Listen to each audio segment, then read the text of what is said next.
Josh, welcome back to our discussion on the 50 states of climate change. Glad to be here. So I thought we would just jump right into it and kick off with some more states. Absolutely. All right, let's do it.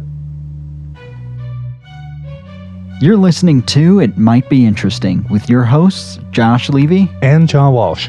Now, there's an endless amount of information out there on any given topic. And sometimes you just need somebody who can extrapolate it in a way that might be interesting. One of the biggest impacts in the state of Georgia is going to be drought.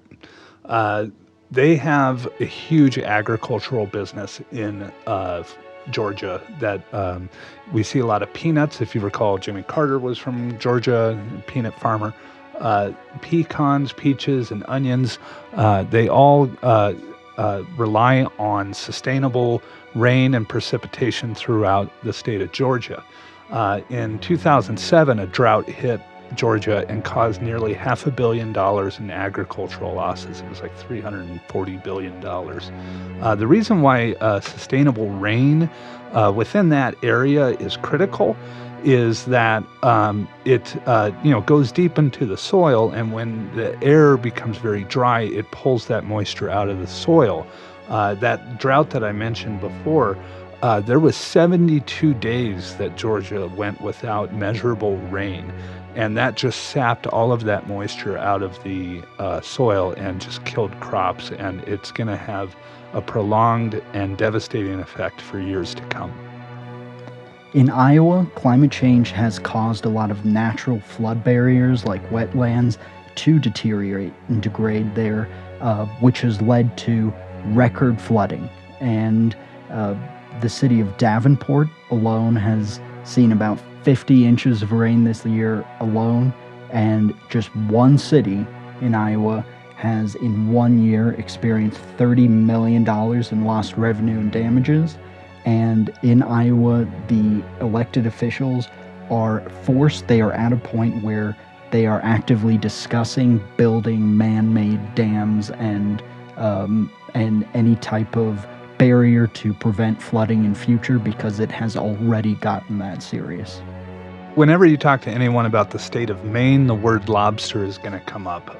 The yield of lobster has gone from about 132 million pounds down to about 110 million pounds per year.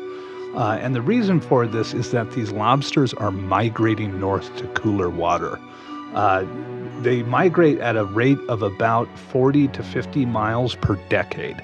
So we are seeing, as the water temperatures around Maine get warmer and warmer, their staple marine life food is migrating northward, and pretty soon, at the rate they're going, Maine will probably no longer be known as the lobster state.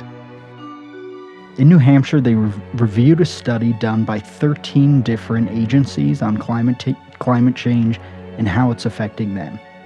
And in New Hampshire, they've already started to see consistently each and every year snow melting earlier and earlier, and it is affecting winter recreation season, which is going to be shorter and shorter. And this is important because the winter recreation economy supports 44,500 jobs and generates as much as $2.7 billion in revenue each year. But each year, as the snow seasons become shorter and shorter, many of these activities and jobs become less and less economically viable.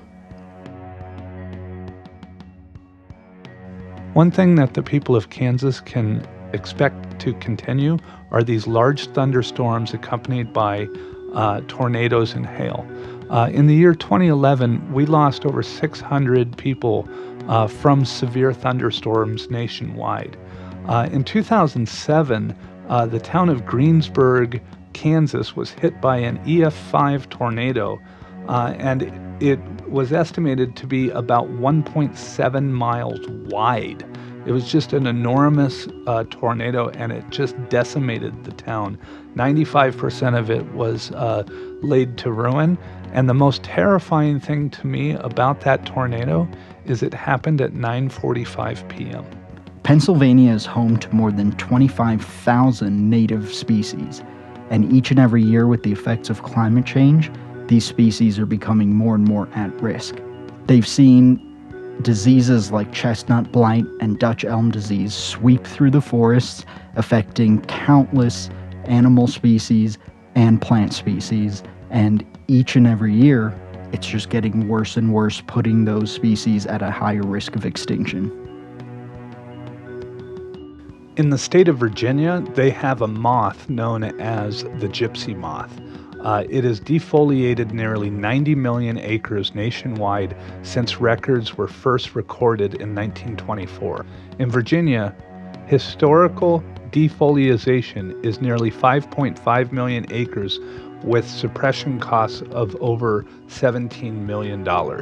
In the Shenandoah National Park, when the gypsy moths first swept through the area, mortality rates in healthy trees, they could be defoliaged and then recover from it. But one that's already stressed, a tree that's already suffering from defoliation, it has a less likely chance of refoliating, therefore the tree will die, and then you have basically a tinderbox waiting for fire to sweep through it. So this one particular moth, as a result of climate change, is breeding longer and spreading more defoliation throughout the area. Nebraska was one of the states that was highlighted in the National Climate Assessment published last fall. It was highlighted because they've been able to measure the effects of climate change even more accurately than a lot of other states. And here's what we're looking at in Nebraska.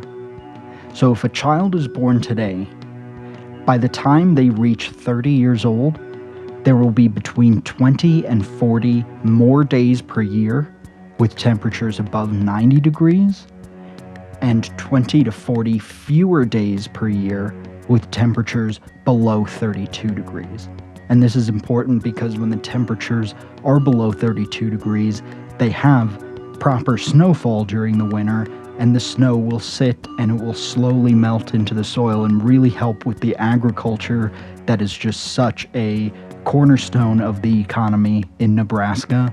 But with these fewer days with temperatures below 32, they're going to see a lot more heavy rain, downpours, ice storms that affect crops, and then the 20 to 40 more days with temperatures above 90 degrees will dry out a lot of those crops and make it a much shorter season and harder for farmers and harder for the state to have a thriving agriculture, as it'll be harder for Nebraska to have agriculture as a thriving part of their economy.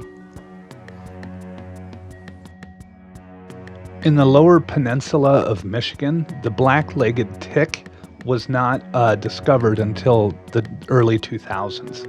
The black-legged tick is a tick that carries a disease known as Lyme disease. And Lyme disease is a bacterial infection you get from a bite from an infected tick.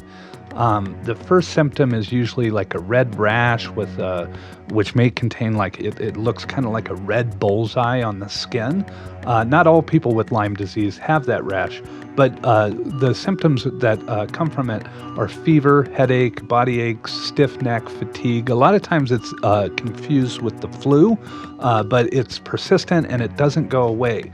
Lyme disease can be hard to diagnose as a result, and we're seeing an uptick, no pun intended, of Lyme disease throughout the Great Lakes areas and in further and further northern parts of the United States.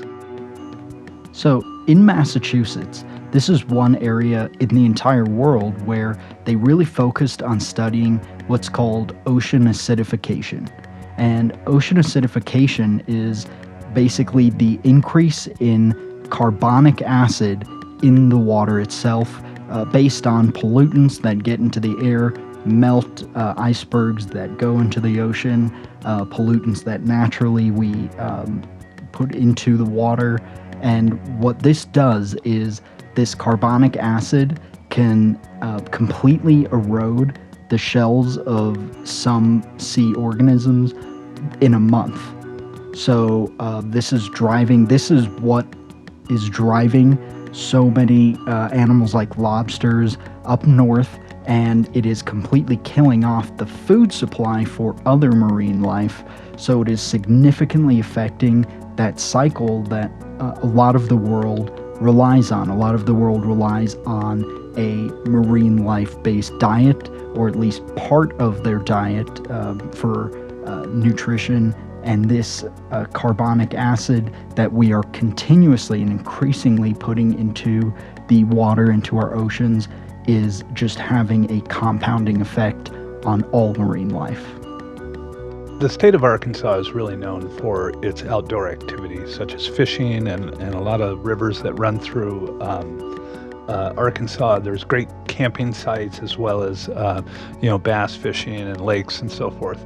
And as we see increased flooding throughout the Midwest that pulls all of this fertilizer and pesticides off the land, and it dumps it into these rivers, which flow, through the Missouri and the Arkansas River. And this is killing a lot of the fish. And one of the effects that it's having is that it, the runoff from these agricultural products carry excessive nutrients, but it also carries things such as nitrogen and phosphorus into the streams, and it's basically just suffocating the fish that are in the Arkansas River, as well as the surrounding rivers that feed into it. The Mississippi River Basin is a critical component of ecosystems and communities in over a dozen states, not just Mississippi. So a healthy Mississippi River means healthier cities and healthier people. But in the Mississippi River Basin, we have seen about 50% of the wetlands around there destroyed by human causes directly, along with their ability to absorb floodwaters and purify polluted runoff. So a lot of good organizations like the Mississippi River Collaborative have been working to combat this and been making great progress, but a lot more needs to be done to prevent future issues with these pollutants affecting up to a dozen different states from just one river. A lot of states are prone to flash flooding, but the worst state for flash flooding is West Virginia. Because of the Appalachian Mountains, all of that runoff goes straight down into the ravine and then floods into cities and towns. More cities and towns within West Virginia are seeing more flooding more often. The increase in temperature is creating hotter summers and milder winters, and as a result, they're not seeing snow and things like that in the high country. They're seeing more rain in the high country. We've seen since about 1906 to 2016, the hottest temperatures have actually decreased by about 5% or so, while the minimum temperature in the winter has increased by 7%. So you can see that that is affecting the rainfall within the state of West Virginia, and they've seen almost a 3% increase. That's going to increase flash flooding, damage to infrastructure. It's going to result in forest floor runoff, and we're just going to see a continuation of these problems throughout the Shenandoah Valley. In Missouri, they've already started to see an increase in heavy downpours that have caused flooding. So for instance, in 2015, 9 inches of rain occurred in 3 days, and this resulted in St. Louis in 100 million gallons of sewage overflow in the city, which is going to require a huge amount of infrastructure investment on fixing a lot of infrastructure, improving it to prevent this from happening again and again, with an increase in floods. And the number of days each year, the number of days a year with high wildfire potential within the next 20 years is projected to double. So right now we have fewer than 10 days a year where Missouri is at a high risk of wildfire, and within about 20 years that'll be increased to more than 20 days a year where they are at risk of wildfire. As we continue to see the global temperatures rise, dry regions across the world are going to expand and get larger. That includes regions such as northern Mexico. We see an increase of hot season and higher temperatures and drought, especially in their agricultural dependent areas. And that gives people a lot of reason to migrate to Arizona. It's one of the effects of climate change that people don't talk enough about is people along the equator and in hotter parts of the earth moving northward to escape the effects of climate change. And Arizona is one of those states that is seeing the effect of people moving into that state. So in Minnesota, we've not only seen an increase in temperatures in summer, but in winter as well, like a lot of other states we've mentioned. So in Minnesota, the multiple by which Minnesota's winter warming has exceeded its summer warming is 13. So it means the warming during the winter months, the increase in temperatures, average temperatures, has been rising 13 times faster than the summer temperatures. So we hear a lot about hotter and hotter summers, but one thing that is not spoken of as much, but that is equally dangerous, if not, it's more so in some ways, is warming of the low temperatures during winter and fewer record lows, which affects, like as we've said, agriculture, a lot of the habitat for a lot of nature there and a lot of species, as well as pose some health risks to a lot of people living in these areas. The state of Kentucky has a kind of a weird phenomenon that I've never heard of. It's called the hydroelectric power flooding. And what that is when a hydroelectric dam is flooded to the point that it can no longer operate. There is an increase in rain within Kentucky of about 27%. And the Tennessee Valley Authority and the U.S. Army Corps of Engineers operate the Kentucky Dam, the Wolf Creek Dam, and other dams to prevent serious flooding in like the Ohio River, the Tennessee, and the Cumberland River.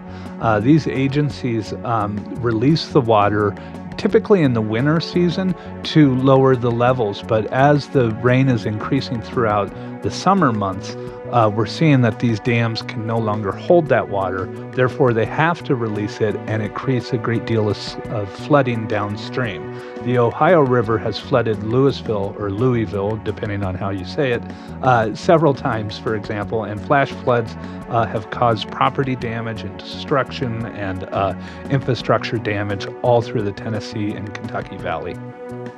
In Utah, just a 3-degree increase in average air temperature skyrockets the odds of a drought by 2,500%, or one drought every 3 years. And right now, the Colorado River provides water to over 30 million people, and over 80% of that water comes from snowmelt. And all of that is at serious risk of causing these droughts because higher temperature in coming decades is going to lower the Colorado River stream flow by between 9 and 30%. When most of us think about the state that has the nicest climate, arguably we could say it's Hawaii. However, Hawaii is going to face a lot of the same problems that all these other states are facing. They're seeing a decline in precipitation. They're seeing a rise in sea surface temperatures, which have risen by about 0.13 to 0.41 degrees per decade. They're going to see increase of ocean acidity levels, which have already risen by 30%. And the sea level has risen by 1.3 inches over the past decade. They're also going to see an increase in, the effects to human health with heat-related illness and a wider range of vector-borne diseases such as dengue fever.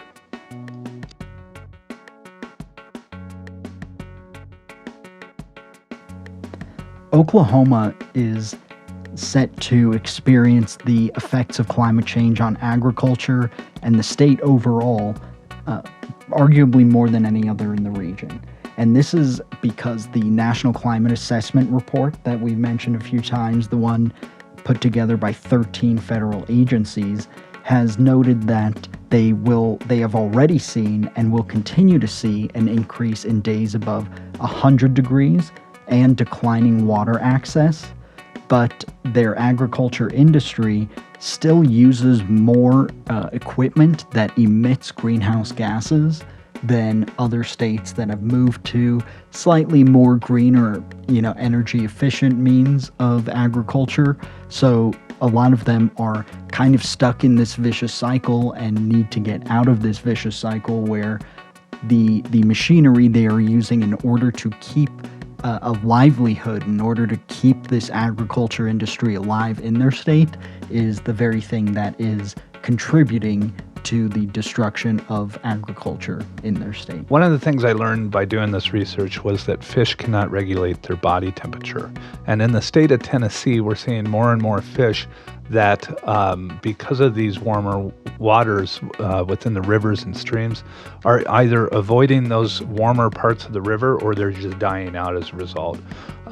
Warmer temperatures can increase algal blooms, which can be toxic to fish, and further reduce the amount of oxygen that's in the water, which basically causes the fish to suffocate. We saw the same problem that I mentioned that was in Arkansas with their fish. Summer droughts can amplify these effects, while periods of extreme rainfall can increase the amount of pollutants that are entering into the river. So Tennessee and the rivers that flow through it are seeing kind of a regional impact through Tennessee, Kentucky, Arkansas, and down into Louisiana. So it's a regional problem, but the state of Tennessee knows it very well as the surrounding areas.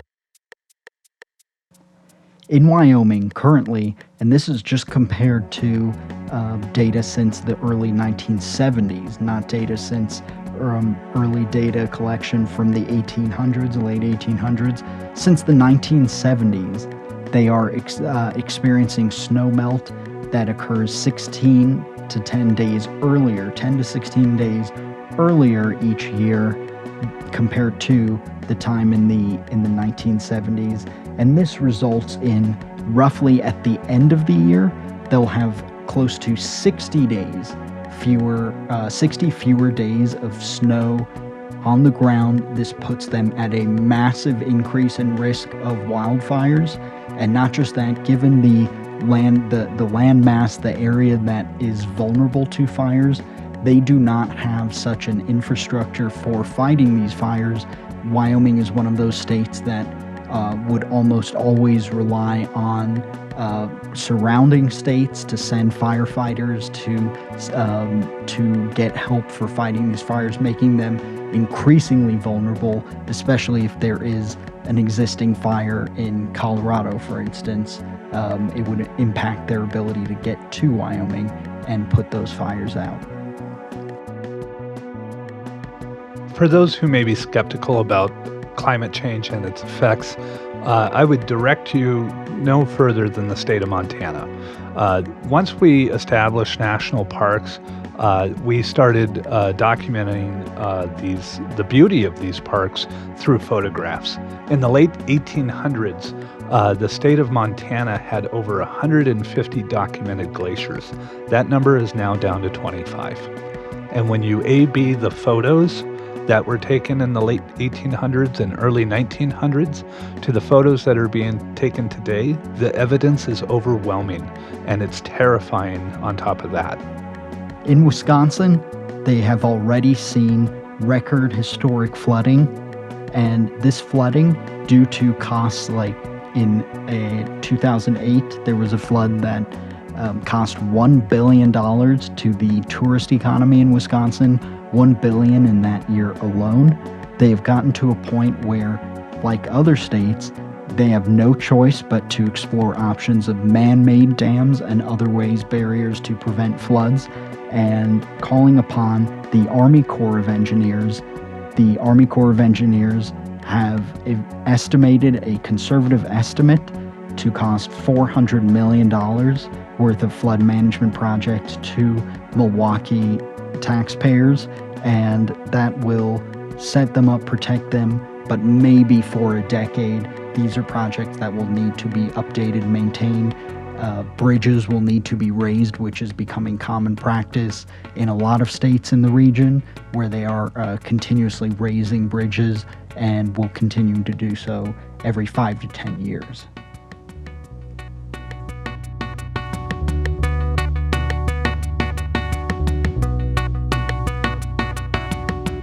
So, Josh, we've discovered a lot of interesting facts and statistics by doing this research. I'm just curious, what did you find that you thought was the most interesting?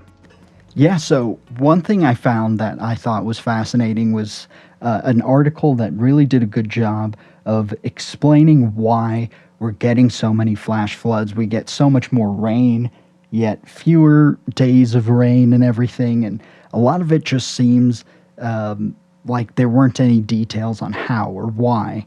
And so I found out that, like we've learned in school, the water will evaporate from water sources, primarily the ocean, into the atmosphere, and through, atmospheric cycles, the evaporated water will accumulate into clouds and rain. So it'll rain down. That's how, water sources developed from the ocean to the Colorado River. Otherwise, without it, populations would only exist on the coast. So what I found out was actually there is a maximum capacity in the atmosphere, the upper atmosphere, that they can actually measure. A lot of scientists can measure.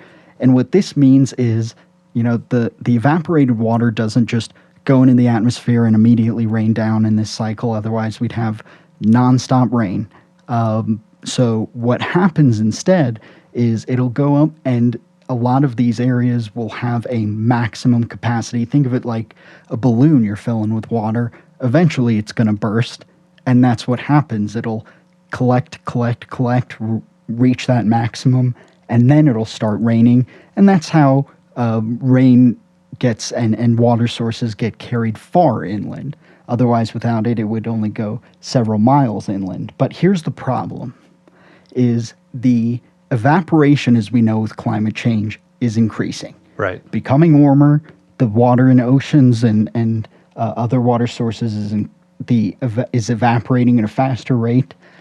But the maximum capacity for the upper atmosphere to hold water is increasing at a faster rate than the water is evaporating. So the upper atmosphere every year is able to hold more and more. And that's why, we'll see a drought go by, like days and days, weeks and weeks without any rain, because it can hold more and more. But then, like that balloon, you fill it with more water. Once it bursts, once it starts raining, it is a flood. That's so interesting, because we've all seen these time-lapse footage of these huge storm cells moving in, and then just all at once a sheet of rain just pummels the land, and you just see flash flooding. Yeah, and the reason it's just so problematic is since the soil, the everything gets so dry, when it does rain, some people think like, okay, it rains and the earth is dry, so it'll just absorb this. But since the earth and the soil is so dry, it's almost like dumping water onto concrete. Yeah. It doesn't get absorbed as much, and when you dump so much, it'll just run right off. That's why when we talk about snowpack and everything, that's why it's so critical, because it melts slowly into the soil and allows for runoff in a very even way, in a very controlled way into various states, and helps, with an agricultural cycle, because with agriculture, you need a full season, if not a full year, of relatively stable, consistent conditions. Yes, there will be flooding. Yes, there will be droughts occasionally, but you need some consistency. A couple things that I found interesting in my research, there's a few things. First and foremost is when I mentioned Ohio and them seeing an increase in heat stroke. I didn't really realize what the effect of heat stroke is. Usually, you hear about heat stroke. Oh, somebody passed out on the field and needed to get some water. That is not at all what is happening in heat stroke. Heat stroke happens when the body temperature goes above 105.1 degrees Fahrenheit. It is literally cooking the organs inside the body, including the brain. A high percentage of people that get heat stroke either die from it or have sustained health effects for the rest of their lives. It's a really serious problem, and it affects athletes. It affects disproportionately affects seniors and infants. So, I mean, the signs of it. What's weird about heat stroke is if you see somebody that is fatigued, they're red in the face. One of the signs of heat stroke is they're not sweating. Right. I didn't know that. I would have thought you would have just been dripping with it, but it shuts down those organs, and it shuts down and tries to regulate the body temperature. So all the water in the body is heating up as well. It's a horrible effect. Yeah, and I wonder how many people, athletic coaches are trained to recognize those signs. Just like a few years ago alone, the vast majority of football coaches, high school, college coaches, had no idea how to look for the effect of a concussion. PBS Frontline did a documentary of two football teams in Arkansas on different sides of Little Rock. Both of them had two teenage boys fall down on the field. And one was a wealthy private school with highly trained coaches who immediately took him into the locker room, stripped him naked, and just doused him with cold water. And it saved his life. The other team didn't know to do that, and he died. So I think more and more football coaches are starting to realize the effects of heat stroke and are, like a lot of teams in Texas, practice at night now because it's too hot to do during the day. And when you have all that gear on, too, it's just going to make it even hotter. I found an article about the heat wave in Paris, in France this last year, and they saw, like you said, every year they have heat-related deaths, like most places that affect the vulnerable, like elderly or infants. But this last year, where they had that heat wave, they saw a 10% increase in the number of people who died from heat stroke or heat-related. And so this was about 1,500 people, additional people died as a result. And when you get to those numbers, yes, elderly and infants are still more vulnerable. There's not a lot of air conditioning, in some of these old buildings. And here's the stupid thing about heat stroke that is kind of infuriating.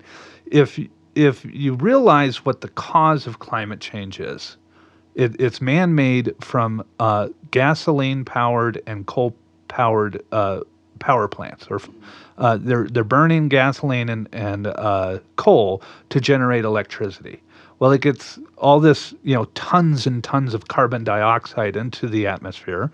It raises the temperature, and what do people do? They turn on the air conditioner, which requires more energy to be burned. So they're literally fighting fire with fire. It's not the way to address climate change. The way to address climate change is to remove us from those sources of energy production to clean, renewable ones.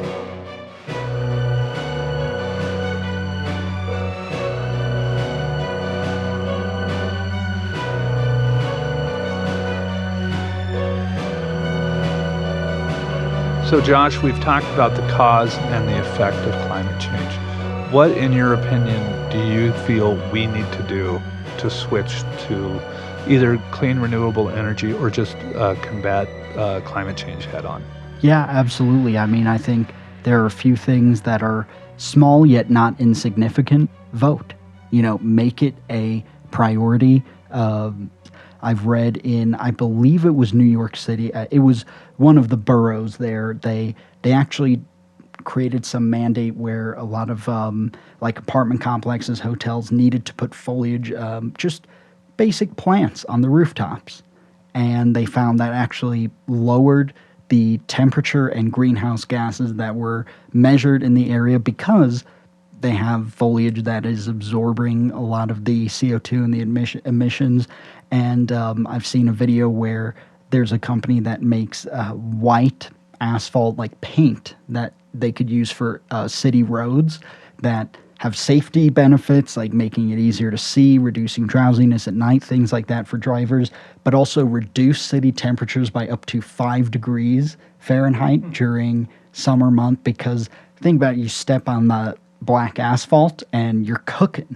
Right. So they found one, and it lasts up to 10 years. It's probably expensive, but these are things you can still fight for, still push for. Like, don't underestimate the effect you can have on a community level, even though this is a global, crisis. Yeah, and I think your point on voting can have a huge impact.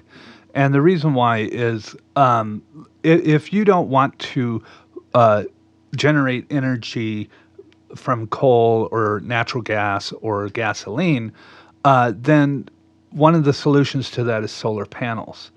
But what needs to happen is we need to incentivize people to get solar panels, not just on their homes, but on their businesses, on their condominiums and townhomes. You don't see a lot of, you see private individual residential areas with solar panels. The more people that buy solar and the more tax incentives there are in getting solar, the less dependency we have on these, power plants that are using coal to generate electricity. I think we can do the same with electric cars. And I think that the green energy economy is just sitting there waiting for us to do this. So T. Boone Pickens, who died last week, ran for president, I don't remember, like 2004, something like that. And he was running on the idea of using the Midwest as a wind farm, right? I agreed with him that we should do that. I didn't agree with him that he kind of wanted to own it, right, and be the sole proprietor of it. But, he was right that there's more wind that flows through the Midwest than other parts of the country. So we might as well just put up a bunch of windmills and generate electricity that way. And if you drive through Kansas or Oklahoma or Nebraska, you're going to see a ton of windmills, and they're growing all the time. And those farmers that put those up, they get proceeds from it. So right. It's free revenue for them. So one of the things that he said, though, when he was running for president was you can't outsource American wind. Right. And that's true. And if we have this valley that is just, there's wind on it all the time, and they, like the Dutch are figuring out how to put windmills basically in the middle of the ocean. Right. It's like, why aren't we doing this? Why are we so slow on this? And the answer is just the lobbying effort from the fossil fuel industry. Yeah. And this green economy that everybody kind of mocks and makes fun of with the Green New Deal, laugh at it now. I'm going to invest in it when it starts happening, because there is going to be a ton of revenue that is generated from this, and we're just sitting on our hands waiting for it to happen.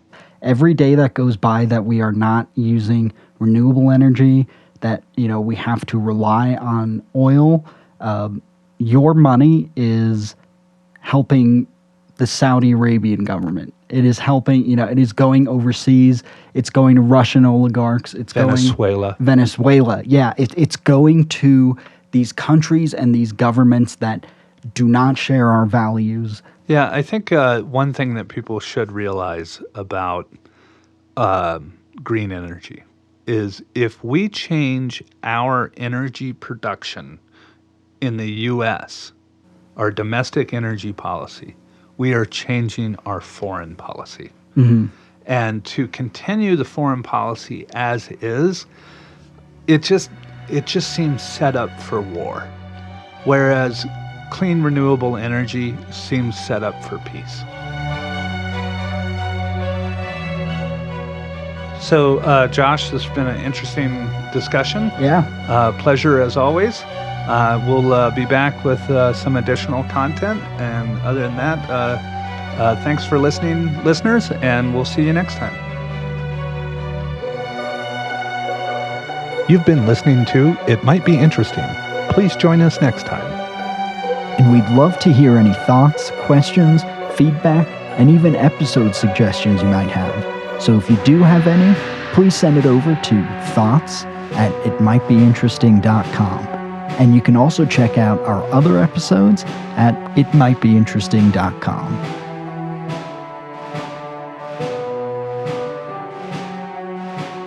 In Virginia, historically,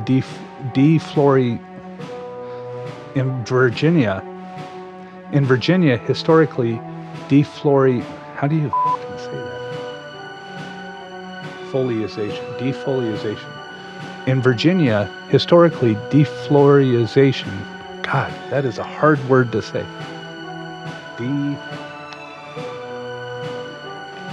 Defoliation.